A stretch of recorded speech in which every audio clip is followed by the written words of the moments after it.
गोकुळ सोबत गोकुल।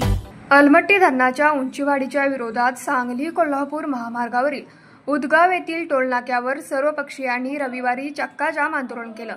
आंदोलनात हजारो कार्यकर्ते, शेतकरी, पूरग्रस्त सहभागी झाले होते। पाटबंधारे विभागाच्या अधिकाऱ्यांनी याबाबत जलसंपदा मंत्र्यांच्या उपस्थितीत बैठक घेण्याचे पत्र आंदोलकांना दिल्यानंतर आंदोलन मागे घेण्यात आले। आंदोलनासाठी सकाळी 10 वाजता टोलनाक्यावर कार्यकर्ते जमण्यास सुरुवात झाली। त्यानंतर टोलनाक्यावर घातलेल्या स्टेजवर पदाधिकारी व महामार्गावर कार्यकर्ते व शेतकऱ्यांनी ठिय्या मांडून चक्काजाम आंदोलनाला सुरुवात केली।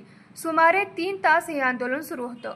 यावेळी आमचा जीव गेला तरी चालेल, पण अलमट्टी धरणाची उंची वाढू देणार नाही। वडनेरे समितीने केलेला अहवाल चुकीचा असून तो रद्द करून नव्याने समिती स्थापन करावी। यात सांगली, कोल्हापूर, सातारा या 3 जिल्ह्यातील तज्ज्ञांना सामावून घ्यावे। राज्य आणि केंद्र सरकार एकत्रपणे उंचीवाढीचा निर्णय हाणून पाडावा, अन्यथा पुणे बंगळूर राष्ट्रीय महामार्गावरील कोगनोळी टोलनाक्यावर तीव्र आंदोलन करून शेतकऱ्यांची ताकद दाखवू, प्रसंगी अलमट्टी धरणावर जाऊन आंदोलन करू, असा इशारा सर्वपक्षीय नेत्यांनी दिला। न्यूज मराठी 24 साठी विनोद शिंगे, कोल्हापूर।